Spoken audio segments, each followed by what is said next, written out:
फणीश्वर नाथ रेणु। फणीश्वर नाथ रेणु एक नाम जो आंचलिक साहित्य का पर्याय बन चुका है। मेला आंचल और परती परिकथा उनकी ऐसी सशक्त एवं अनुपम कृतियां हैं जो आंचलिक साहित्य का मानक मानी जाती हैं। उन्हीं की साधना का सुफल है यह उपन्यास जुलूस। रेणु का यह उपन्यास एक वृत्तचित्र की भांति वर्तमान जीवन, उसकी विसंगतियों और उसके सतहीपन को परत दर परत उघाड़ता चलता है। उल्लेखनीय है कि जुलूस प्रांतीय भेदभाव के सामने लगाया गया एक ऐसा अमिट प्रश्न चिन्ह है जो पाठक को विचलित कर राष्ट्र की मुख्य धारा से जुड़ने के लिए और अधिक प्रेरित करता है। भूमि। पिछले कुछ वर्षों से मैं एक अद्भुत भ्रम में पड़ा हुआ हूँ। दिन रात सोते बैठते खाते पीते मुझे लगता है कि एक विशाल जुलूस के साथ चल रहा हूँ अविराम। यह जुलूस कहाँ जा रहा है, ये लोग कौन हैं, कहाँ जा रहे हैं, क्या चाहते हैं, मैं कुछ नहीं जानता। इस महाकोलाहल में अपने मुंह से निकाला हुआ नारा मुझे नहीं सुनाई पड़ता। चारों ओर एक बवंडर मंडरा रहा है, धूल का। इस भीड़ से निकलकर राजपथ के किनारे सुसज्जित बालकनी में खड़ा होकर जुलूस को देखने की चेष्टा की है, किंतु इस भीड़ से अलग होने की सामर्थ्य मुझ में नहीं। इस जुलूस में चलने वाले नर नारियों से, अपने आसपास के लोगों से मेरा परिचय नहीं, लेकिन उनकी माया, ममता में छिटक कर अलग नहीं हो सकता। मेरे इस उपन्यास जुलूस पर मेरे इस अद्भुत मानसिक विकार का प्रभाव अवश्य पड़ा होगा। फणीश्वर नाथ रेणु। जुलूस उपन्यास। फणीश्वर नाथ रेणु। वह हल्दी चिड़िया फिर आई है। बरसात भर यह रोज इसी तरह समय असमय आएगी और किसी पेड़ की डाली पर भीगती हुई या पंख सुखाती हुई सुरीले स्वर में एक लंबी पंक्ति दोहराएगी। संस्कृत श्लोक की कड़ी का कस्य परिवेदना। स्पष्ट हूबहू पता नहीं क्या बोलती है। पवित्र को अचरज होता है, यहाँ के लोग इस पाखी का नाम नहीं जानते। पूछने पर मुंह बिदकाकर कहेंगे पता नहीं क्या नाम है। हल्दी चिड़िया नाम पवित्रा ने ही गढ़ लिया है। यही एक पखेरु है जो उसके देश में नहीं होता, या होता भी हो तो पवित्रा ने कभी नहीं देखा। सचमुच इस देश में कुछ भी ऐसा नहीं जो पवित्रा के देश में नहीं था। पेड़, फल, फूल, फसल, जानवर, पंछी, सिर्फ इस हल्दे पाखी को छोड़कर। माचरांगा को यहाँ के लोग मचलोकनी कहते हैं। पवित्रा के गांव का अर्थात पूर्व बंग का पेंचा ही यहाँ का उल्लू है। यह उसने यहाँ आकर जाना। उल्लू को भल्लुक के जैसा कोई जानवर समझती थी। लोगों के नामों में लाल, प्रसाद और झा तथा नारायण लगा देने से क्या होता है, चेहरे तो नहीं बदलते। लेकिन इस नबीनगर गांव के सैकड़े 99 लोग ऐसे हैं जो पवित्रा की राय से सहमत नहीं। वे कहेंगे कि मुश्किल दीदी ठाकरुन परछा अपने गांव के किसी आदमी के नाम में लगा दो, देखोगी फिट ही नहीं करेगा। नाम के माफिक चेहरा भी होना होगा। आपना देश, फिर आपना देश, पर भूमि कैसी भी हो, आखिर पर भूमि ही है। गांव बसने के बाद पवित्रा एक दिन गांव के लोगों को समझा रही थी, हम लोगों का भाग्य अच्छा है कि इस जिले में हमें बसाया गया। यहाँ धान और पाट की खेती होती है। हम भी अपने देश में धान और पाट की खेती करते थे। यहाँ के लोग भी मछली भात खाते हैं। गांव, घर, बाग बगीचे, पोखरे और नदी सब कुछ अपने देश जैसा। सूखी देह वाले हरलाल साहा ने तीखी आवाज में विरोध किया था, सी होती पारे ना, ऐसा होना असंभव है। कहाँ अपना देश और अपने देश की मिट्टी और अपने देश का चावल, और कहाँ इस अद्भुत देश का आजगुबी व्यापार। पता नहीं तुमने क्या देखा है पोतरादी। यहाँ की मछली में क्या वही स्वाद है जो पद्दा के इलिच में। हरलाल साहा की बात पर सभी इस तरह मुस्कुराए मानो वह सबके दिल की बात कह रहा हो। पवित्रा बोली थी, पूछती हूँ अपने गांव में पद्दा का इलिच माछ रोज खाते थे क्या? एक दिन खाए कोई या 30 दिन? स्वाद तो शाद ही है अपने देश की चीजों का। उस दिन गांव में ट्यूबवेल गाड़ने के लिए सरकारी आदमी अपने मजदूरों को लेकर आया था। बंगाल से आए हुए शरणार्थियों के लिए कई गांव बसा चुका था, ट्यूबवेल लगवा चुका था वह सरकारी कर्मचारी। इसलिए पूर्वी बंगाल की बोली कुछ कुछ समझने का दावा करता था। उसे देखते ही हरलाल साहा ने आंखें टीपकर अपनी बात बंद कर दी। सभी चुप हो गए, किंतु सरकारी कर्मचारी चुप नहीं रहा। उसने मुस्कुराकर सीधे पवित्रा से पूछा था, यह आप लोग अपना देश क्या बोलते हैं? देश का क्या मतलब, क्या माने? देश का माने आर क्या होगा, देश का माने देश। हरिधन मोड़ को इस ट्यूबवेल गढ़वाने वाले खुदे मने क्षुद्र अधिकारी से न जाने क्यों चिढ़ है। माया छापला देखते ही बात करने के लिए खुदे मनेबों की जीभ सुड़सुड़ाती रहती है मानो। देश का माने देश तो क्या हिंदुस्तान अपना देश नहीं है? आप लोगों का देश नहीं है? हिंदुस्तान कैसे अपना देश होगा? काला चांद घोष चतुर नौजवान है। उसने अपनी भारी और मोटी हंसी से बात को हल्का करने की चेष्टा की। हे। अरे बाबू, आप देश का जो माने बूझता है, असल में लोगों का देश का माने वो नहीं है। देश का माने जैसे बांग्लादेश, बिहार देश, उड़ीसा देश वैसा माफिक। हे। तो प्रदेश बोलिए, प्रांत कहिए। छिदामदास सरकारी कर्मचारियों से बातें करने का अवसर ढूंढता रहता है। उसने दांत निपोड़कर कहा, ओवरसियर बाबू, देश बोलिए, प्रदेश बोलिए कि प्रांत कहिए, अब तो जो है सो यही नोबीन नगर ग्राम। सरकारी कर्मचारी भी न जाने क्यों ठठाकर हंस पड़ा था। छिदामदास की बुद्धिमानी देखकर पवित्रा मुस्कुराई थी और ट्यूबवेल फिटर की नजर शुरू से अंत तक उसी पर गड़ी हुई थी।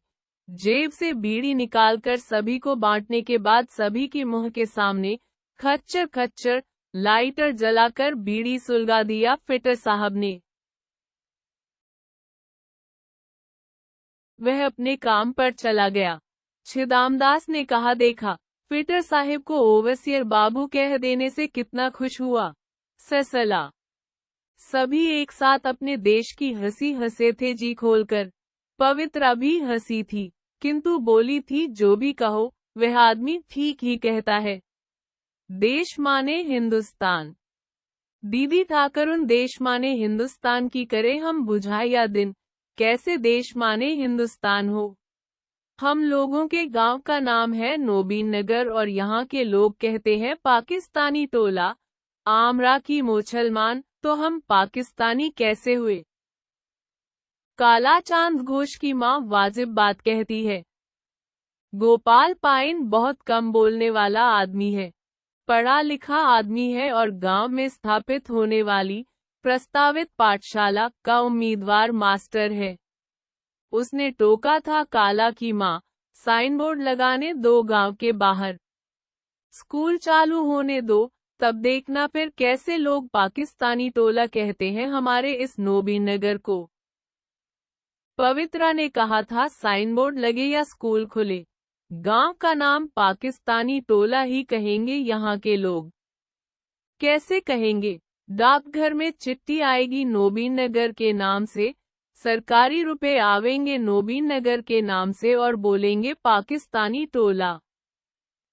हाँ, बोलेंगे पाकिस्तानी टोला। पवित्रा ने कहा था, चाहे जो कुछ भी करो, नाम पाकिस्तानी टोला ही कहेंगे। क्यों? क्योंकि हम लोगों का देश पाकिस्तान में पड़ गया।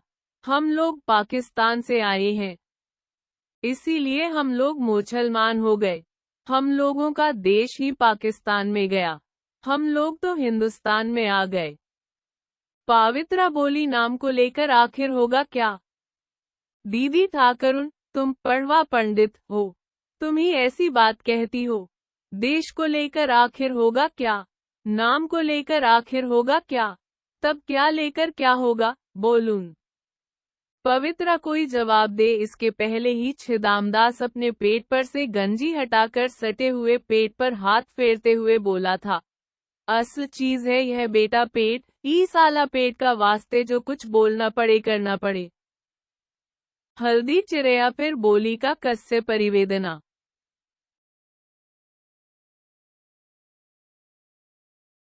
सामूहिक देवस्थान ठाकुरतला में योगेश दास की कुमारी कन्या संध्या ने शंख फूंक सांझ बाती की घोषणा की। सभी ने ठाकुरतला की ओर मुड़कर भक्ति भाव से प्रणाम किया। हर मंगलवार को ठाकुरतला में कीर्तन होता है 10 बजे रात तक। आज तो शनिवार है।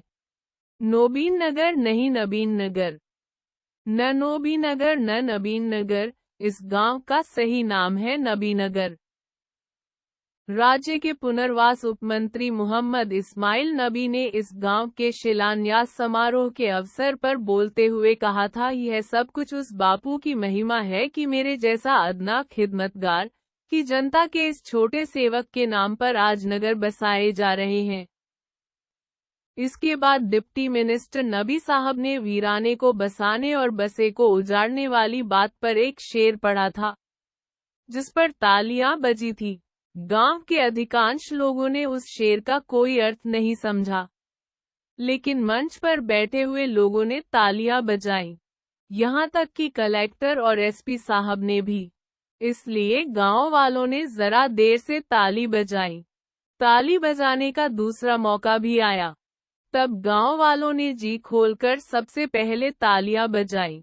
अपने भाषण में नबी साहब ने कहा, और दोस्तों, यह भी बाप के नाम से मशहूर हमारे उन्हीं महात्मा जी की महिमा है कि जहां जिन्ना साहब के चेले गांव उजाड़ते हैं, हिंदुओं को बेघर बार कर रहे हैं पाकिस्तान में, वहीं हिंदुस्तान में दूसरा मुसलमान मगर गांधी का अदना चेला उजड़े हुए हिंदुओं के लिए नगर बसा रहा है। गांव के बाहर सड़क पर गांव के नाम की एक तख्ती गाड़ दी गई, नबी नगर। लेकिन वह तख्ती एक सप्ताह भी नहीं टिक सकी।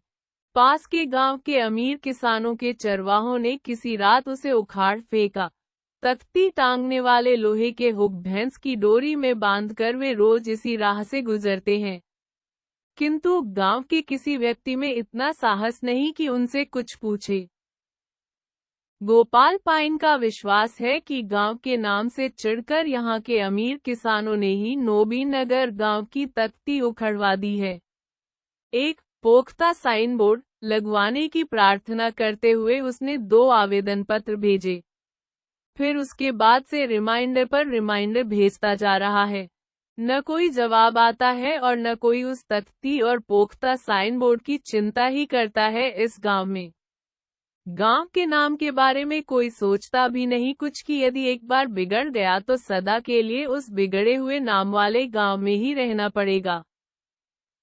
गोपाल पाइन अपने पेट की बात किसी से नहीं कहेगा। वह पेट काटकर खुद साइन बोर्ड बनवाएगा। सीमेंट और कंक्रीट के बोर्ड पर वह नाम खुदवा कर रहेगा। एक बार स्कूल तो खुल जाए। मंगलवार की सांझ में ठाकुरतला नामक झोपड़े में सभी स्त्री पुरुष जमा होते हैं और कीर्तन गाते हैं। कीर्तन के बाद गांव की समस्याओं पर, व्यक्ति की समस्याओं पर बातें होती हैं। तब औरतें उठकर अपने अपने घरों में चली जाती हैं। सिर्फ पवित्रा रहती है, कहना ठीक नहीं हुआ। पवित्रा ही उस बैठकी का संचालन करती है। जिस दिन पवित्रा नहीं रहती है उस दिन बैठकी में ये लोग, यहाँ के निवासी, यहाँ की मरी हुई मिट्टी और कहाँ के सूरज चांद तारों तक की निंदा करते हैं अघाकर, ए देश सब किसु आजगुशी। पवित्रा को बस इसी एक बात का बहुत गहरा दुख है, गांव के लोगों का यहाँ की मिट्टी से मोह क्यों नहीं हो रहा। वह कौन सा दरवाजा है इनके दिल का जिसे खोलने के लिए पवित्रा कुंडी खटकावे। किस दरवाजे की? राखाल विश्वास का लड़का अंधु इस तरह मुंह लटकाए क्यों आ रहा है? पवित्रा ने हाथ की सिलाई से निगाह उठाकर देखा। गोपाल पाइन और छिदामदास भी आ रहे हैं। कुछ हुआ कहीं? अंधू आकर चुपचाप खड़ा हो गया। कि गोपाल पाइन बोला, आमी जा बोल सलाए, कहो न, मुँह क्या देखता है। अंधू, चौधरी बाबू के बेटा ने तुमसे जो कुछ भी कहा है, साफ साफ कह दे दीदी ठाकर उनको। डरना मत। छिदामदास ने कहा, उसके मुंह से सुनने की जरूरत नहीं, ऐसी बातें तो यहाँ के लोग दिन रात करते हैं। गोपाल पाइन ने कहा, बंगाली कंगाली कहे, हम सह लेंगे। जब कंगाल हो गए हैं तो लोग कंगाल ही कहेंगे। पाकिस्तानी बोलते हैं यह भी सहा जा सकता है, लेकिन यह सरासर गोमांस खाने की बात कहना, इसको कैसे सहा जा सकता है? आप ही लोग विचार कीजिए। दीदी ठाकरुन, आप तो जानती हैं कि मैं छोटी छोटी बातों पर ध्यान नहीं दिया करता। गोपाल पाइन जरा कम सुनता है, इसलिए रसिकता करते हुए अपनी बधिरता को इसी बात से गौरव प्रदान करता है, मैं छोटी बातें नहीं सुनता, काम में लेता ही नहीं। किसने क्या कहा? चौधरी बाबू के बेटा ने। क्या कहा? कहा कि तुम लोग गोमांस खाते हो, मुर्गी खाते हो। तुम चौधरी बाबू के बेटा के पास किस लिए गए थे? गांव में बिस्कुट बेचने गया तो चौधरी बाबू के लड़के ने सभी से कहा कि इसके हाथ का बिस्कुट खाओगे, ये लोग गोमांस खाते हैं। इस पर मैंने टोका तो बोले, हाँ हाँ, हम लोगों को सब पता है। सभी को भागते समय गोमांस खिलाया गया है पाकिस्तान में, और एक बार जो चख लिया है तो वह खाए बगैर रहेगा। पवित्रा कुछ सोचने लगी, फिर बोली, चौधरी का बेटा दुकान उकान तो नहीं करता है? गोपाल पाइन ने कहा, इससे दुकान का क्या संबंध? अंधू ने कहा, दुकान करता है तभी तो ऐसा कहता है दीदी ठाकरुन। उसकी दुकान का सड़ा हुआ बिस्कुट कोई छूता नहीं, इसी से तो। पवित्रा ने मुस्कुराकर गोपाल पाइन की ओर देखा, फिर अंधू से बोली, जब तू सब कुछ समझता ही है तो रोने क्यों आया? सोचा जो दीदी ठाकर उनको रिपोर्ट कर दूं। गोपाल पाइन की दृष्टि डाक पियन पर पड़ी और वह आगे बढ़कर अगुवानी करने के लिए पहुंचा। सारे गांव की चिट्ठी उसके हाथ में देने में डाक पियन ने शुरू में आनाकानी की थी, किंतु पवित्रा ने कहा था कि सारे गांव की चिट्ठी गोपाल पाइन ही पढ़ता लिखता है, उसके जिम्मे यही काम है, इसलिए उसके हाथ गांव भर की चिट्ठी डाकिया जहां कहीं भी दे देता है, हाट में, घाट में, बाट में। किंतु आज बीच गांव में डाकिये से गोपाल पाइन लड़ पड़ा। बांग्ला और अंग्रेजी में पता लिखे हुए पत्रों पर अपनी सुविधा के लिए कैथी लिपि में पेंसिल से पाकिस्तानी टोला लिख दिया करता है डाकिया। गोपाल पाइन हिंदी नहीं जानता तो क्या हुआ, कैथी लिपि में लिखे हुए इस शब्द को पढ़ने में उसे कोई कठिनाई नहीं हुई। उसने डाकिया से कहा, पियोन साहिब, यह क्या बात है? अंग्रेजी और बांग्ला में साफ साफ लिखा हुआ है नोबीनगर और आप उसके ऊपर से अपाना फरमान लिखा है पाकिस्तानी टोला। आप ही लोग माने सरकारी कर्मचारी होकर ऐसा कीजिएगा तो यह राज कैसे चलेगा? बोलिए, यहाँ मिनिस्टर साहब आए थे, आपको मालूम है? गांव का क्या नाम हुआ यह भी मालूम है? तख्ती लटका था यह भी मालूम है? डाक पियन ने झल्लाकर कहा, चलिए चलिए, सब कुछ मालूम है। हम 2 अक्षर कैथी में पाकिस्तानी टोला लिख दिया तो आप लड़ाई करते हैं और उधर दुनिया भर के लोग पाकिस्तानिया टोला कहते हैं। आप किससे लड़ते चलिएगा, लीजिए मनी ऑर्डर तामील कीजिए। किसका मनी ऑर्डर है? श्रीमती पवित्रा, 50 रुपए।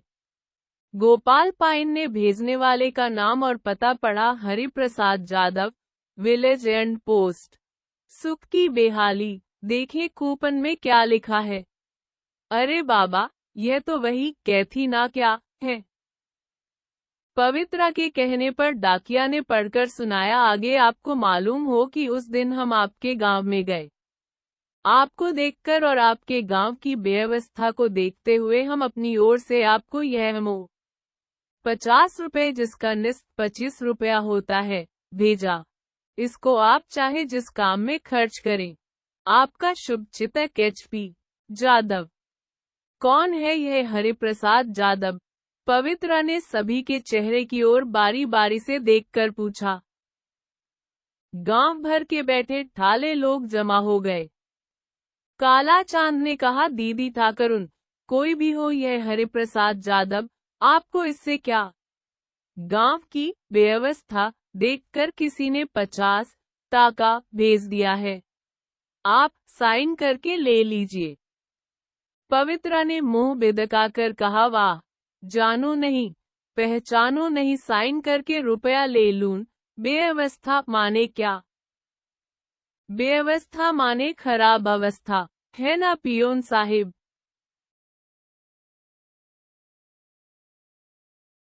डाक पियन ने खैनी थूकते हुए कहा, बेअवस्था माने खराब अवस्था, यह कौन सिखाइस है आपको?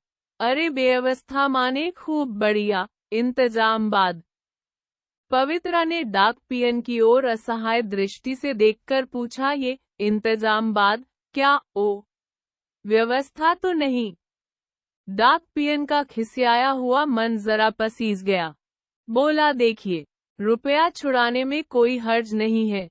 हरिप्रसाद जादव को सभी जानते हैं, कीर्तन के पीछे पागल रहता है, थोड़ी बदनामी भी है, तो इसको लेकर आप क्या कीजिएगा? चाल चलन उसका ठीक नहीं है तो क्या हुआ, कीर्तन का पक्का भगत है, पैर में घुंघरू बांधकर नाचता है, नाचते नाचते बेहोश हो जाता है। काला चांद घोष कुछ याद करने की कोशिश करते हुए कहता है, कीर्तन करता है, नाचता है। तब हम समझ गए कि कौन है यह हरिप्रसाद जादव। एक दिन हम लोगों के कीर्तन में भी वह आया था। दीदी ठाकरुन, वह जो घोड़ा पर चढ़कर आया था, पान बहुत खाता है, वही, उसने जरूर ही कीर्तन पार्टी के लिए रुपया भेजा होगा। पवित्रा कुछ सोचकर बोली, ना बाबा, मैं मनी ऑर्डर नहीं छुड़ाऊंगी, आप लौटा दीजिए पोस्टमैन साहब। पाइन ने कहा, हो सकता है स्कूल के लिए चंदा भेजा हो भले आदमी ने, मनी ऑर्डर लौटाना ठीक नहीं जचता। पवित्रा ने किसी की राय पर ध्यान नहीं दिया। पवित्रा ने याद करने की चेष्टा की, घोड़ा पर चढ़कर कौन आया था, कब? पान बहुत खाता था, होगा कोई, लेकिन उसने मेरे नाम से ही रुपए क्यों भेजे? मनी ऑर्डर के तामील करने और वापस करने के झमले में गोपाल पाइन आज की डाक से आए हुए पत्रों की बात भूल गया था। उसने एक एक चिट्ठी का पता ठिकाना पढ़ना शुरू किया। एक सरकारी लिफाफे पर अपना नाम देखकर उसका कलेजा धड़क उठा था।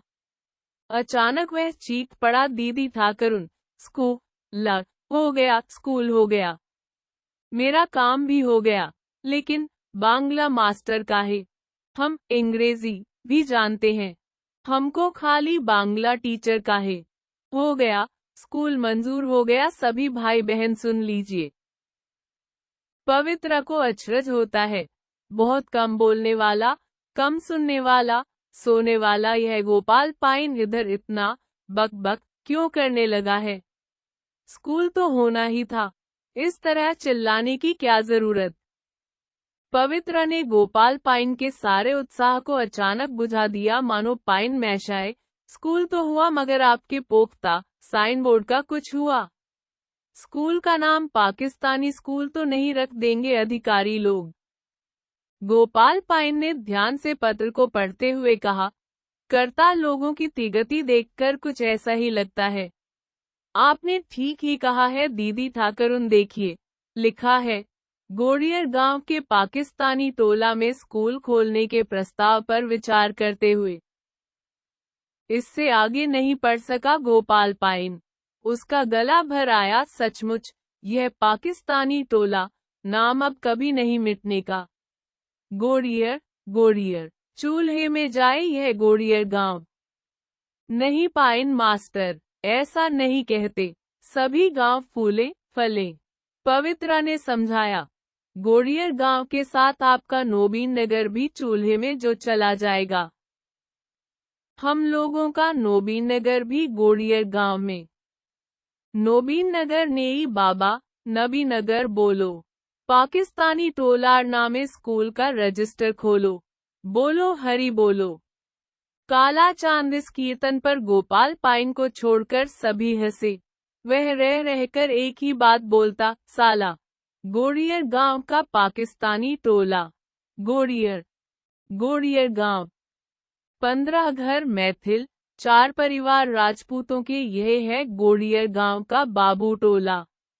20 घर ग्वाले, 8 धानुक, 13 घर गोड़ी। गोड़ियर गांव का असल नाम इसी गोड़ी टोला से हुआ, जहां गोड़ी मछली मारने वाली जाति लोग रहते हैं। गोड़ीहार। गोड़ीहार से गोड़ियर। गोड़ियर गांव का सबसे सुखी, संपन्न और शिक्षित परिवार गोड़ी का ही है। तालेवर गोड़ी के यहाँ रुपया गंध करता है, अर्थात सूखी हुई मछलियों सुगंधी की तरह जमे हुए रुपयों से गंध निकलती है। तालेवर गोड़ी का बड़ा बेटा रामजी गोड़ी मैट्रिक तक पढ़ा हुआ है। पहले पाट का कारोबार करता था, आजकल गांव में आटा घानी का इंजन चलाता है। दिन भर उस मशीन चलती रहती है। चैत महीने में बोलने वाली उस चिड़िया की तरह एक बंधे हुए ताल पर तू तू तू तू तू तू आवाज सारे इलाके में प्रतिध्वनित होती रहती है। लोग कहते हैं रामजी अब अर्रिया कोट शहर में भी मिल बैठावेगा। तालेवर गोड़ी का सबसे छोटा यानी दूसरा लड़का लहेरियासराय में डॉक्टरी पढ़ता है, कृष्णजी गोड़े।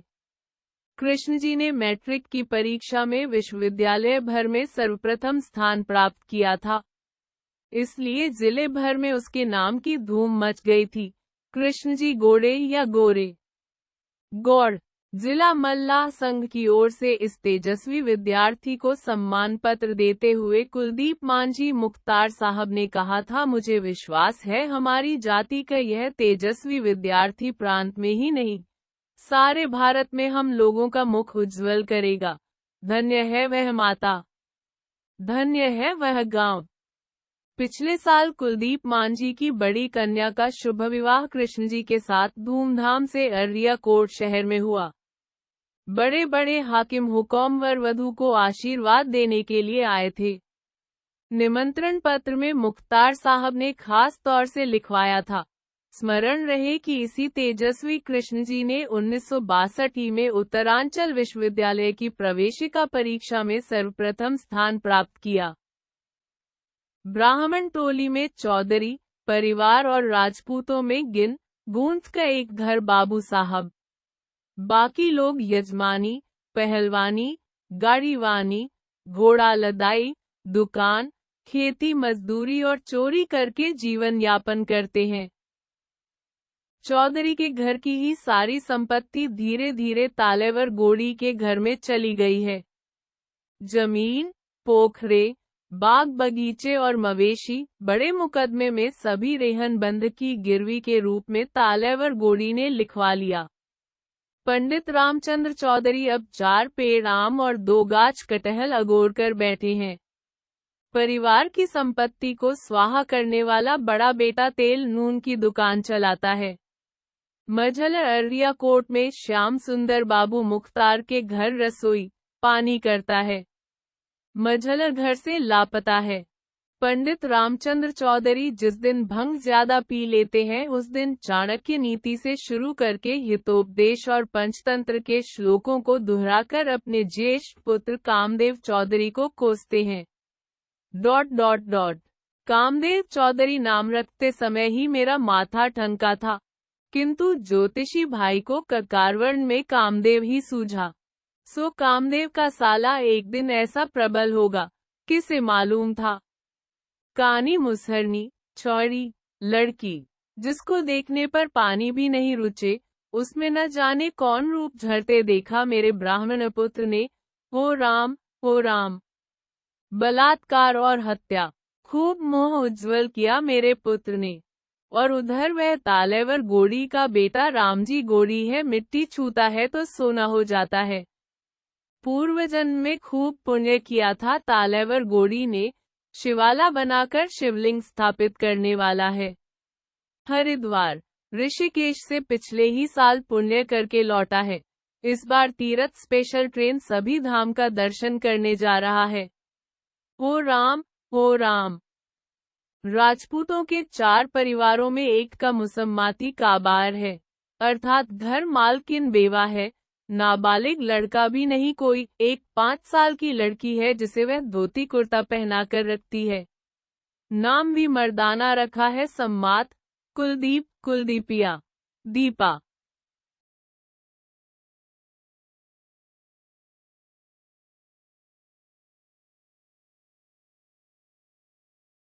बाकी 3 में एक ठाकुर रणवीर सिंह इलाके के नामी पहलवान रह चुके हैं।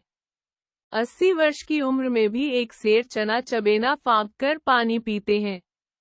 गठिया के कारण छाने हुए घोड़े की तरह लाठी टेकते हुए डगमगा कर चलते हैं। 5 लड़के शहर में कमाते हैं। हर महीने 10 रुपए के हिसाब से 5 मनी आर्डर आते हैं ठाकुर साहब के नाम, और इन मनी आर्डरों के आते 5 पुत्रवधुओं से उनका वाग्युद्ध शुरू हो जाता है। सारे गोड़ियर गांव में ठाकुर साहब की 5 पतोहुओं की बहादुरी की चर्चा दिन रात होती रहती है। दिन दहाड़े भूले भटके छागलर और बकरे को तरकारी काटने वाले हंसुआ से ऐसी सफाई से साफ कर देती है कि बकरे की मेनमियाहट भी नहीं निकल सके कंठ से। 2 घर राजपूत सौतेले भाई हैं, दोनों खेती करने के अलावा झूठी गवाही देते हैं और लठैत का काम करते हैं। 20 घर ग्वाले हैं, किंतु न किसी के पास एक भैंस है और न गाय। खेती मजदूरी के सिवा और क्या कर सकते हैं बेचारे, किसी के पास एक धूर भी जमीन नहीं। धानुकों का भी वही हाल है। गोड़ियर गांव की लक्ष्मी तालेवर गोड़ी के घर विराजती है। सभी टोले और सभी जाति के लोगों को तालेवर गोड़ी की कृपा दृष्टि पर भरोसा रहता है, इसलिए उसके दालान पर गांव और इलाके भर के लोग मोहलगुआगिरी करने के लिए जमा होते हैं। राम जी को आटा घानी से कभी छुट्टी मिलती नहीं, फिर उसके पास दरबार लगाने से क्या फायदा। तिजोरी की चाबी तालेवर गोड़ी के पास रहती है। बिना बाप से पूछे वह किसी को एक नया पैसा भी नहीं दे सकता। चाबी मरते समय ही वह किसी को देगा, क्योंकि हर बात के पहले तालेवर गोड़ी यह कहना नहीं भूलता, मेहनत का पैसा। मेहनत करो और पैसा कमाओ, फिर देखो वह धन जो कभी घटे। मेरे घर में कोई बाढ़ का पैसा नहीं और न बाढ़ में आई हुई मछलियों के पैसे हैं। अग्रिम नकद भुगतान देकर जमींदारों से जलकर की बंदोबस्ती लेता था। इस पर गांव के बाबू लोगों के जोर जुलुम, सिपाहियों को घाट पर भेजकर रोज एक पसेरी मछली तलवान में ही तलब करने वाले ऐसे मालिकों के जल करों से मछली, काछू, कच्छप, केंकड़ा, घोंगी निकालकर पुरिन के पात और कमलगट्टा बेचकर मैंने किस तरह पाई पाई बटोरा है, इसे देखा है इलाके के लोगों ने। रात में पहले सिर्फ चोरी होती थी जलकरों की, बाद में डकैती करने लगे लोग। दल बांधकर भाला फरसा लेकर आते और एक ही रात में जलकर साफ। मारपीट और मामले मुकदमों के झंझट फाओ में। तो हमारा कहना है कि मेहनत करो और बाबा भोलेनाथ पर भरोसा रखो, सब कार्य सिद्ध। तालेवर गोड़ी के दरबार में भीड़ लगी हुई है। गांव भर के मोहलगुवे चापलूसों को आज बताने लायक एक बात मिली है। धानुक टोली का मोहन दफादार चूंकि सरकारी आदमी है, इसलिए वह गैर कानूनी बातें नहीं करता कभी। मोहन दफादार ने कहा, गांव के लोग 10 साल से चिल्ला रहे थे स्कूल स्कूल, मगर स्कूल के नाम पर एक चटसार भी नहीं खुला कभी। उधर देखिए पाकिस्तानिया सबको आए हुए 6 महीने भी नहीं हुए हैं, मिडिल स्कूल खोलने का ऑर्डर पास हो गया। सभी ने एक ही साथ अचरज से आंखें फाड़ते हुए पूछा, क्या? या स्कूल पाकिस्तानिया टोला में। इसके बाद थोड़ी देर खामोशी छाई रही। सभी की निगाहें तालेवर गोड़ी पर जा अटकी। तालेवर गोड़ी ने हाथ की सुमिरनी पर सतनाम, सहस्रनाम आदि मंत्र कहकर विराम दिया। फिर खखारकर झोली से हाथ निकालकर बोला, क्या हुआ? स्कूल खुल गया पाकिस्तानिया टोली में। Middle school. मिडल ही क्यों, हाई स्कूल भी खुल सकता है।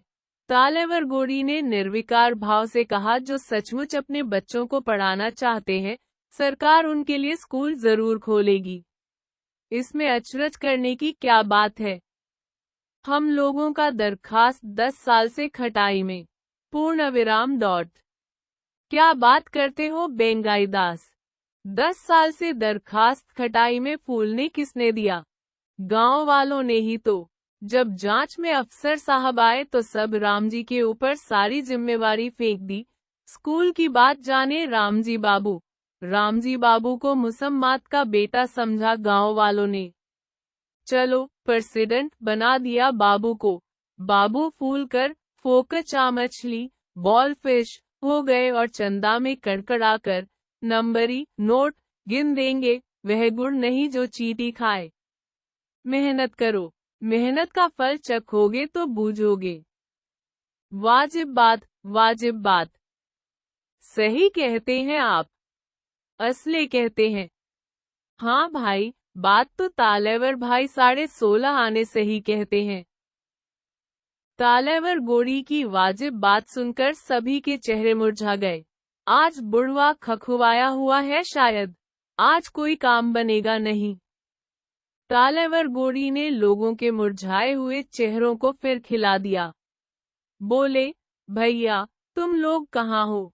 पाकिस्तानिया सब बसेगा, बस सकेगा। बसने का होता तो ये जहाँ बसे हुए थे वहां से भागते ही क्यों? दोनों सौतेले भाई जयराम सिंह और रामजय सिंह आजकल तालेवर गोड़ी के बिना पैसा के लठैत हैं। जयराम सिंह बोला, जहाँ जहाँ कॉलोनी साया वहां जाकर देखिए। ई बंगलिया सब देखने में निबोलिया लगते हैं, लेकिन भीतर से बड़ा मारखू होते हैं। रातों रात सीमेंट लोहा लक्कड़ बेचकर गांव के गांव परेड अर्थात भाग गए।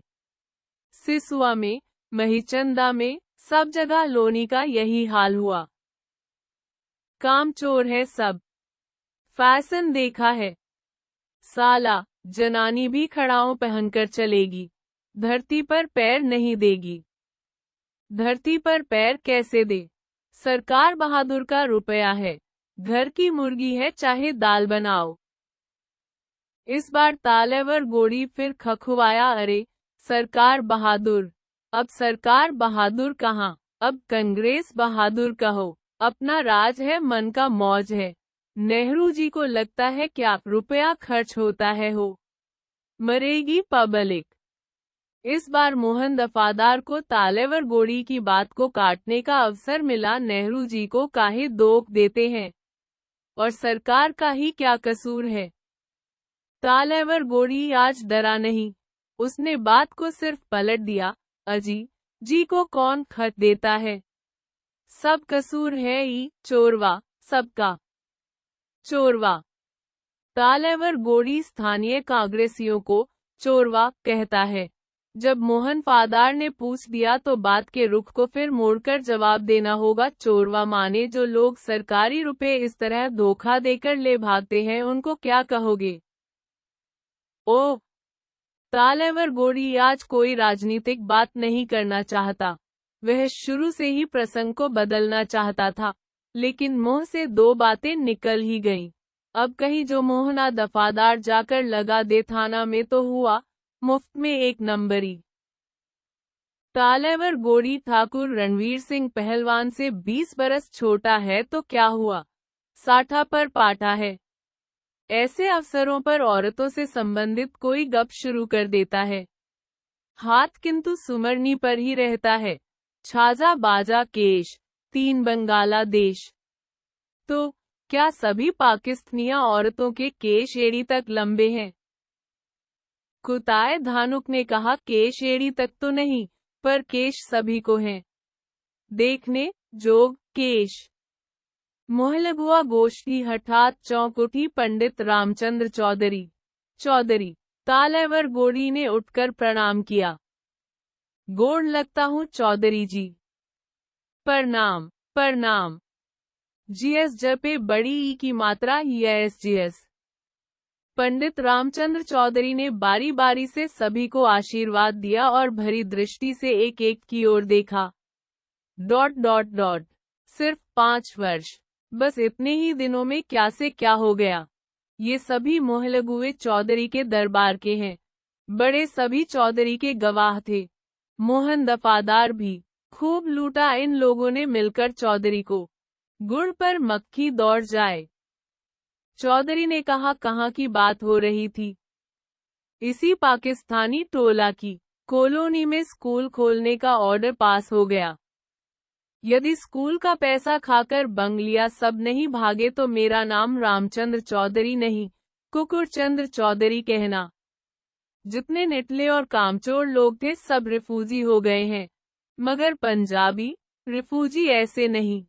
पटना में विशन रोड के बगल में लौलो सेन के सामने एक पंजाबी रिफ्यूजी की पकौड़ी की दुकान थी। बालिस्टर साहब के बासा से सटे हुए ही। बूढ़ा बूढ़ी दिन रात पकौड़ी और घुघनी बेचते।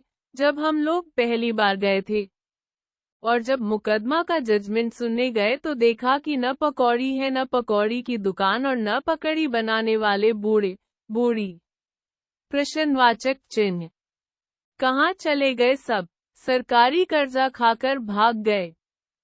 नहीं भाई, वे क्यों भागेंगे? भागे ये बंगाली रिफ्यूजी। अजी क्या बतलावे, देखकर दंग रह जाना पड़ा। कहाँ वह टीन की छत थी और कहाँ 3 जिला ब्लीडिंग सुनोगे। किसकी ब्लीडिंग? ब्लीडिंग क्या? ब्लीडिंग माने आलीशान पोख्ता मकान। मोहन दफादार ने पूछने वाले को समझा दिया। जयराम सिंह ने समझ लिया किसका मकान होगा। बोला वही पकौड़ी बेचने वाले की ब्लीडिंग होगी, है ना चौधरी मौसा? तुमने ठीक समझा है। अब सोचो कि कहाँ पंजाबी रिफ्यूजी और कहाँ बंगाली रिफ्यूजी। मोहन दफादार ने भी तायद की, चौधरी जी ठीक कहते हैं। मेहनत के भगता है और दिन भर एक जगह झुंड बांधकर बैठे बैठे लोग बीड़ी धूकते हैं और हमेशा कचर पचर करके न जाने क्या क्या बोलते रहते हैं। और सालार बेटा साला सभी को कहेंगे। चौधरी बोले, कल का किस्सा बतलाता हूँ।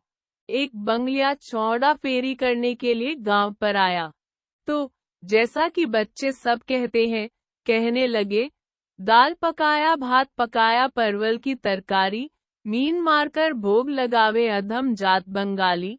कि बस उस रत्ती भर लौंडे को यह छोटी सी बात इस तरह लगी कि आंखें लाल करके दांत कटकटाने लगा और अपनी भाषा में बच्चों को गाली देने लगा। क्या कहा? सालार बेटा साला। नहीं जी, उसने तो समझा कि यहाँ हमारी भाषा समझने वाला कोई है नहीं। यहाँ सारी उम्र पूरब बंगाल में ही कटी है। उसने सालार बेटा साला नहीं कहा, क्योंकि साला तो जैसे बिहार में वैसे बंगाल में साला कहने से तो सभी समझेंगे। उसने कहा असब्बो, जोगली, खोटा। तालेवर गोड़ी की उंगली सुमरनी पर चल रही थी। उसने सतनाम सहस्र नाम कहकर जाप में विराम दिया। पूछा, असब्बो तो बहुत बुरा गाली मालूम होता है पंडित जी। चौधरी जी ने कहा, ऐसा वैसा खराब नहीं। असब्बो माने असभ्य, जोगली माने जंगली, खोटा माने राड़ बदमाश, साला हरामजादा तो व्यक्तिगत गाली है। लेकिन ये गालियां ऐसी हैं कि एक को दीजिए तो सारे गांव टोला समाज पर पड़े। है तब तो बड़ा शब्दभेदी गाली जानते हैं ये लोग। तालेवर गोड़ी ने अपने पोपले मुंह को संकुचित करके कहा। तालेवर बाबू, अभी किस्सा खत्म कहाँ हुआ है। जब कामदेव ने उस टोका तो कहने लगा, हाम को कुछ बोलेगा तो हाम होंगे स्ट्राइक करेगा तुम्हारा घर पर। इतनी बड़ी धमकी उस लौंडे ने दी। तालेवर गोड़ी को फिर पूछना पड़ा, होंगे क्या? मोहन दफादार ने इस बार अर्थ नहीं समझाया। पंडित जी ने ही कहा, अनशन। अनशन क्या? बिना खाए पिए मर जाना। यह तो आत्महत्या के बराबर है। बिना सरकारी परमिशन से कोई हंगर स्ट्राइक नहीं कर सकता। महात्मा जी भी जब करते थे तो पहले सरकार से हुक्म ले लेते थे। उस दिन जब सभी उठकर चले गए तो तालेवर गोड़ी ने जयराम सिंह से एकांत में पूछा, तुम कॉलोनी में गए हो कभी?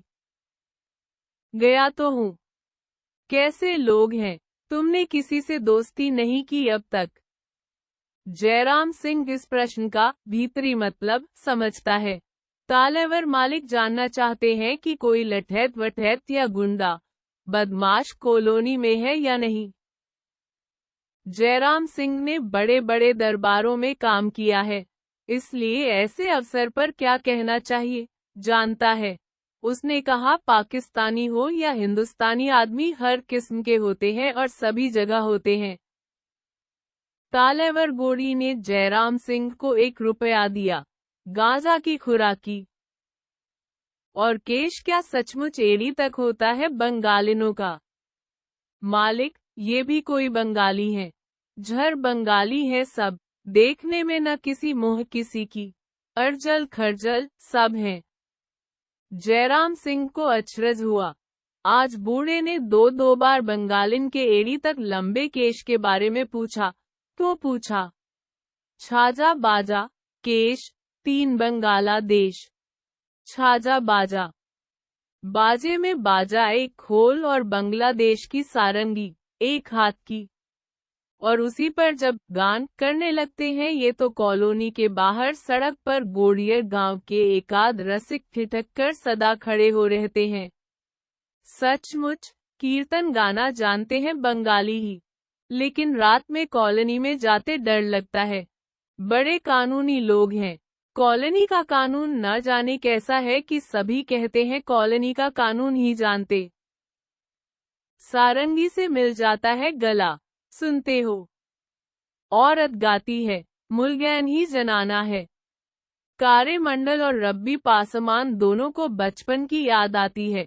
बाला लखीदर बेहुला नाच में दोनों नटुआ थे। करीब 30 साल पहले इस इलाके में यह नाच खूब चला था।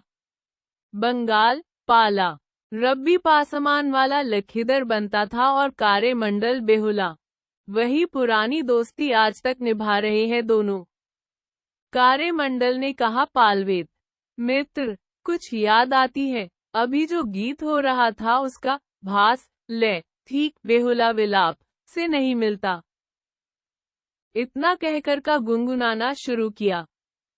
की दुख लिखिलो आमार कपाले हो, भगवान की दुख लिखिलो आमार कपाले। रब्बी पासमान बोला, खोल का ताल भी वही है। पालवेद, चलोगे? नहीं पालवेद, कॉलोनी का कानून बहुत खराब है। किसी दिन सूरज रहते ही आकर कॉलोनी के सरगना से मिलकर हेलमेल बढ़ाना चाहिए। क्यों पालवेद? टॉर्च की रोशनी पीछे से पड़ी तो दोनों चौंक गए। गोपाल पाइन डर गया। वह टॉर्च की रोशनी बुझाकर खड़ा रहा। बहुत साहस करके उसने पूछा कि रब्बी और कारे ने एक ही साथ कहा, हम लोग भैंस खोज रहे हैं। मोइस मोइस बंगाली मोसाए, भैंस मोन्स, तो इधर में काहे वास्ते? गोपाल पाइन की भर्राई हुई आवाज सुनकर दोनों को साहस हुआ। 30 साल पहले बेहुला नाच में सीखी हुई अद्भुत और खिचड़ी बंगला वार्ता ज्ञान के बल पर कारे मंडल कभी अपने पालवेद से बंगला में ही बातें करता है। आज वह ज्ञान काम में आया। कारे ने कहा, नमस्कार हे कत्ता, हामी मोइस खोजे यांची, ई देखे आई आछी तो मिष्टी, गान सुनिया मन लोभे आछी ताही से आई खान दाड़े आछी तो कोई बेजाई करे यांची, नमस्कार। गोपाल पाइन का धड़कता हुआ दिल सहज गति से चलने लगा।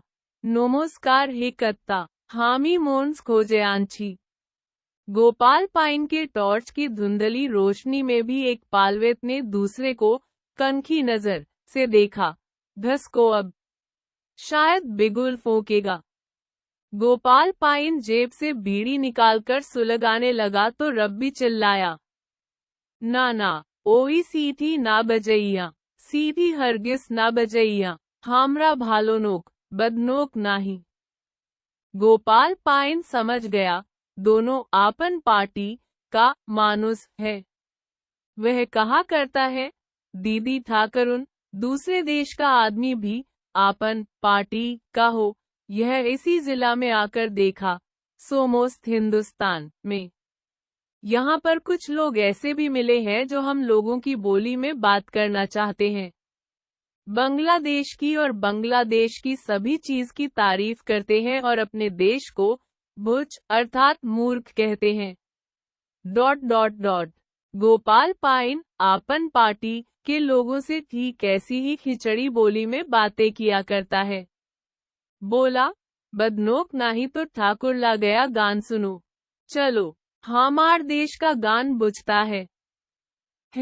गान बुझी की हामी आपको देश गान गाही, बेहुला लखीदर करी ताम हामी, कलंक भंजन, दाता करन, गुरु दखना सब गाही। अच्छा, तब तो खूब भालो। भालो की भालोर जैसा, हामो बनीताम बेहुला, कोई बोने तो नखंडर। अच्छा, तब तो हम लोग का कीर्तन भी खूब गा सकता है। ठीक है, चलो दीदी ठाकर उनको बोलकर कीर्तन में हम। सामने की सड़क पर टॉर्च की बहुत तेज रोशनी लपलपाई और दूर से ही किसी ने पूछा, कौन लोग है हो? रब्बी ने पहचाना, जयराम सिंह। जयराम सिंह भी कीर्तन सुनने आया या उसका भी कुछ भुला गया है? कौन, मामा, हम लोग हैं, पालवेत है और कॉलोनी के। गोपाल पाइन ने धीरे से कहा, अंग्रेजी मास्टर। कॉलोनी स्कूल का अंग्रेजी मास्टर। जयराम सिंह ने आकर कहा, तो तुम लोगों ने इस बेचारे मास्टर को यहाँ चौरास्ते पर काहे घेरा है?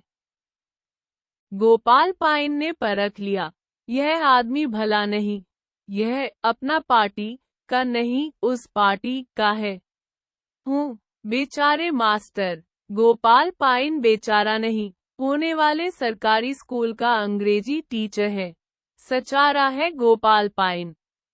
रब्बी के जी में आया कि वह कॉलोनी के इस बेचारे मास्टर को बंगला में ही चेतावनी दे दे। तब तक जयराम सिंह एकदम करीब आ गया। अरे तुम लोगों ने इधर मेरी भैंस देखी है? गोपाल पाइन को अचरज हुआ, सभी की भैंस ही खोती है यहाँ। उसने रब्बी और कारे से विदा लेते हुए गुनगुनाकर कहा, देखा हबे एक दिन? कारे ने कहा, जरूर हौबे। गोपाल पाइन चला गया तो जयराम ने गंजी की भीतर जेबी में हाथ डालकर तंबाकू खैनी की टिकिया निकाली। वह जानता है, दोनों खैनी भी खाते हैं और चिलम के भी भक्त हैं। जयराम सिंह ने पूछा, खैनी खाओगे? रब्बी बोला, मामा, तुम पूछकर खैनी कब से खिलाने लगे? खैनी नहीं, पीने की बात पूछो। जयराम सिंह के बटुए में 3 खुराक खैनी और 1 चिलम गांजा हर वक्त तैयार रहता है। चिलम सुलगाने के लिए पाट की सुतली का गांठदार हार बनाकर रखता है। एक गिरा काटकर माचिस दिखला दो, आग की गुल्ली तैयार। एक स्थान पर बैठ गए।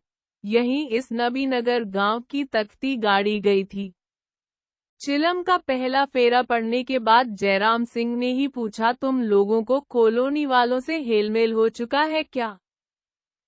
रब्बी ने धुएं को अंदर दबाते हुए सिर हिलाया, नहीं मामा, कॉलोनी का कानून बहुत खराब। बाहरी लोगों का गांव में आना और हेलमेल बढ़ाना उन्हें पसंद नहीं। कारे अब तक चुप था।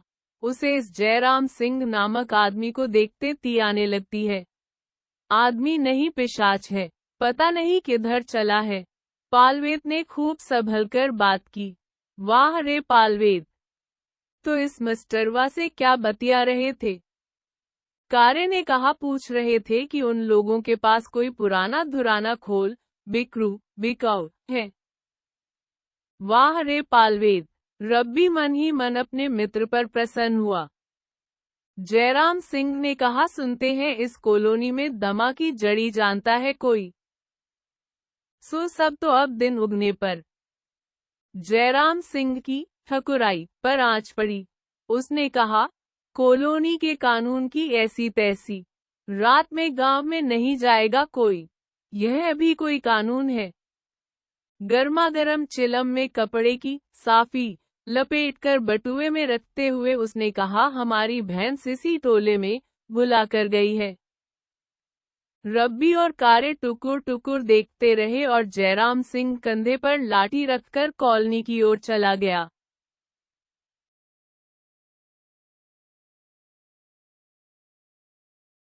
पालवेद क्या समझा? यही कि अब यह कॉलोनी उमड़ी, यहाँ से भी सब कुछ बेच बाच कर भागेंगे लोग। छाजा बाजा आज पवित्रा कीर्तन में नहीं है। महीने में एक कीर्तन नागा करती है। उस दिन अपने झोपड़े में पड़ी पड़ी दूर से ही कीर्तन सुनती है और मेमनसिंह जिला के जुमापुर गांव में पहुंच जाती है।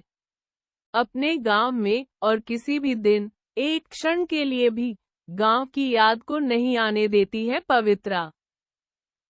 कुमारी पवित्रा चटर्जी। सरकारी कागज और रजिस्टर में यही नाम लिखा हुआ है। नाम के साथ जुड़ी हुई रानी, पवित्रा रानी, पबी, पोदा, पोत्रा, पाता, कितने नाम, किंतु टी, बोलू, बाबूजी, पाता, अंडस्को माँ पाता, बलि का पाता हो लो। पूछती हूँ कि कितने पन्ने हुए कि पाता को पुकार रहे हो। पवित्रा की माँ को यह लीड दुलार पसंद नहीं। तुम पंडित मानुस ठहरे, क्या तुम्हारी बेटी भी तुम्हारे जैसा पंडित है जो उसे बुलाकर सुना बिना तुम्हारी कीर्तन रचना नहीं होती?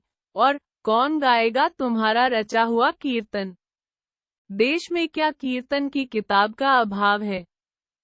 बांग्लादेश में कीर्तन का अभाव हो या नहीं, पवित्रा के पिता काशीनाथ चटर्जी के मन के कोने में नए नए भाव सदा उमड़ते रहते, बरसाती बादलों की तरह। पद सुनाते समय आंखें झरने लगती, गले में कपकपी। सुनने वाले समझने वाले का अभाव वह अवश्य अनुभव करता। फिर वह हल्दे पाखी आई है, कृष्णचूड़ा पर ही आकर बैठी है, का कस्य परिवेदना। पवित्रा के पिता जुमापुर गांव के एकमात्र हिंदू जमींदार, एकमात्र ब्राह्मण परिवार, एकमात्र सवर्ण हिंदू। गांव में 3 और जमींदार थे, तीनों मुसलमान। मुसलमानों की 13 टोली और हिंदुओं के सब मिलाकर 2.5 मोहल्ले। गांव के सभी लोग हिंदू मुसलमान पवित्रा के पिता को पिता ठाकुर कहते थे। और पवित्रा की हवेली एक नाम मशहूर था, ठाकुर बाड़ी। काशीनाथ चटर्जी बंगला और संस्कृत के ही पंडित नहीं, उर्दू और फारसी के भी अच्छे जानकार थे। जुमापुर की मजलिस में दूर दूर के मौलवी और आते थे और काशीनाथ चटर्जी उन लोगों से घंटों इस्लाम मजहब की बातों पर बहस करते। घर में जब किसी बात पर उन्हें तरस आती तो वे प्रायः फारसी का कोई पद्य दोहराते थे। उस समय सारे घर में एक दबी हुई हंसी खेल जाती, किंतु जब उसका अर्थ ठेठ बंगला में सुनाया जाता तो व्यंग्य बाण का शिकार व्यक्ति छटपटा कर रह जाए। माँ कहती, दिन नहीं रात नहीं, हमेशा कलमा। दिन रात कलमा। अरबी या फारसी के चंद जुमले, अल्लाहो अकबर, और शिकार छटपटा रहा है। लाशें तड़प रही हैं। बड़दा के धरेछे, बड़े भैया को पकड़ लिया। सर्वनाश। अल्लाहो, मानिक के धरेछे, मानिक भी पकड़ा गया। सर्वनाश। आग में झोंक दिया। बाबा कोथाय, बाबा। मागो, तुमी कोथाय, साला बूढ़ा कोथाय, सालार बिटी कोथाय, और बिटी के आमी, ना, आगे आमी, जे धरने से आगे, धर घर, खोज खोज, आगुन लागा, अल्लाहो अकबर, कर्मफर सालार बिटी कोयर, दीदी ठाकरुन, का कस्य परिवेदना। नहीं, मैं क्या करूं, आमी धरा देबो ना, मैं मानूंगी, आमी बाँचबो, मैं चाहती हूँ। दीदी ठाकरुन, आमी बाँचते चाय। सोपोन देख सो, काला चांद की माँ ने कहा, कीर्तन तो समाप्त हो गया। उस गांव से एक आदमी आया है, कालो कुलो, खूब गैंटा सैंटा, हाथ में 5 हाथ की लाठी है। कहता है मिलवाले का कापोरदार ना कापोरदार, क्या है? कहाँ आया है मुझे खोजने? ना ना, वे मुझे मार डालेंगे। मुझे मुझे खोजने क्यों? नहीं, वह कहने आया है कि हम लोगों की गाय जिस जमीन पर चरती यह कॉलोनी की नहीं, मिल वाले की है। जो गाय चरावेगा उसे खाजना देना होगा। Two two two two. Sharda Burman, colony रक्षा दल का नायक है। समय पड़ने पर सीटी बजाकर रक्षा दल के नौजवानों को बुलाता है। काला चांद की माँ बोली, वही सुनिए, बांसी बाजलो। पवित्रा का रक्षा दल से कोई संबंध नहीं, फिर भी वह रक्षा दल के वॉलंटियर की तरह तुरंत उठकर खड़ी हो गई। न मालूम क्या हुआ। ठाकुर तला के बाहर गोपाल पाइन की आवाज सुनाई पड़ रही है। अभी रात में खाना तागादा होता है। इस देश का यही कानून है। आप अगाड़ी में बोला, पहले बोले कि मोन्स भैंस खोजने आया है, इनके बाद खाजना की होलो टाकी। आखिर हुआ क्या? हो बेआर की। जिस देश का जो रिवाज, इस देश में राज काज खाजना तागादा सब साला रात में होता है। मोन्स भी साला रात में खो जाता है। ... 10-11 साल से बिहार के विभिन्न इलाकों में रहकर दल की दीदी ठाकुरुन पवित्रा ने बोलचाल की हिंदी सीख ली है। सदा शुद्ध ही बोलने की चेष्टा करती है और स्थानीय शब्दों और मुहावरों को बहुत सतर्कता से सुनती और व्यवहार में लाती है। पवित्रा ने रक्षा दल के घेरे के बीच लाठी लेकर खड़े जयराम सिंह से पूछा, क्या है भाई साहब? जयराम सिंह ने आज पहली बार देखा है पवित्रा को। गांव के लोग ठीक ही कहते थे, पाकिस्तानी टोला में एक ही बंगालिन है, बाकी सब अर्जल खर्जल। एक झुंड पनकौड़ों और पनकौओं के बीच एक हंस। जयराम सिंह ने इस जिला के कई दरबार में नौकरी की है, लेकिन मर्दाना औरत से पहली बार मुकाबला हुआ है। उसने झुककर बंदगी करते हुए कहा, माताराम जय हिंद। देखिए माताराम। दीदी ठाकुरुन बोलिए, बामून की लड़की है, फिर जय हिंद क्यों बोलते हैं? कॉलोनी के किसी व्यक्ति ने टोका। देखिए दीदी राम। इस बार कई बच्चे हंस पड़े। वातावरण थोड़ा हल्का हो गया। बच्चों पर तो जयराम सिंह ने फिर अपना बयान जारी किया। बात यह है कि हम ठहरे नौकर, हमको तो जैसा हुक्म मालिक का होगा वैसा ही करना होगा। चौरस्ता पर आप बोले कि मोन्स खोजने आया। देखिए मास्टर साहब, जयराम सिंह ने खुशामद के सुर में कहना शुरू किया, यह आप लोगों का बंगला मुल्क तो नहीं है कि आदमी जिस काम से निकले बस वही एक काम करे। हम लोगों के बिहार में एक आदमी जब किसी तरफ निकलता है तो उधर का सभी काम करके वापस लौटता है। हमारे देश में लोग गंगा स्नान भी करने जाते हैं और सूंघती सूखी मछली का व्यापार भी। आप लोगों की तरह अकिल, ज्ञान और संगठन यदि इस देश में रहता तो फिर। गोपाल पाइन असमंजस में पड़ गया। यह आदमी भी आपन पार्टी का मालूम होता है, इतनी देर से क्यों फिजूल बकबक कर रहा था? पवित्रा को एक नया मुहावरा मिला, गंगा स्नान और सूंघती का व्यापार एक ही साथ। तो मालिक बोले कि उधर भैंस खोजने जाते हो तो जरा पाकिस्तानी टोला। ए सिंह जी, पाकिस्तानी टोला मत बोलिए, इस गांव का नाम नोबीनगर है, जान लीजिए। नहीं जानते थे तो अगाड़ी से नोबीनगर बोलिए। कौन नगर? पवित्रा बोली, देखिए भाई साहब, पूर्णिया में 10 तारीख को कॉलोनी कमेटी की मीटिंग है। मैं उसमें इस सवाल को रखूंगी कि नबीनगर कॉलोनी के आसपास की पड़ती जमीन पर मवेशी चराने के लिए खाजना देना होगा क्या? यदि देना होगा तो किस फंड से और किसको? जयराम सिंह का मुंह सूख गया। उसने जीभ से मोह की खैनी को मुंह में ही घुलाते हुए कहा, इसमें मीटिंग वुटिंग के झंझट में क्यों पड़ने जाइएगा आप? कैसे? आप लोग मालिक से मिलकर इस्तदुआ कीजिए कि पर्ती की चराई माफ हो जाए। बहुत धर्मी और नेमी आदमी है तालेवर बाबू। जाति के गोड़ी है तो क्या हुआ, ऐसा दयावान इस एतराफ में कोई नहीं मिलेगा। मालिक से मिलकर क्या होगा सिंह जी? मालिक तो अपना घर में है। हमारे वास्ते तो आप ही मालिक हैं। आप ही दोया कर दीजिए तो फिर।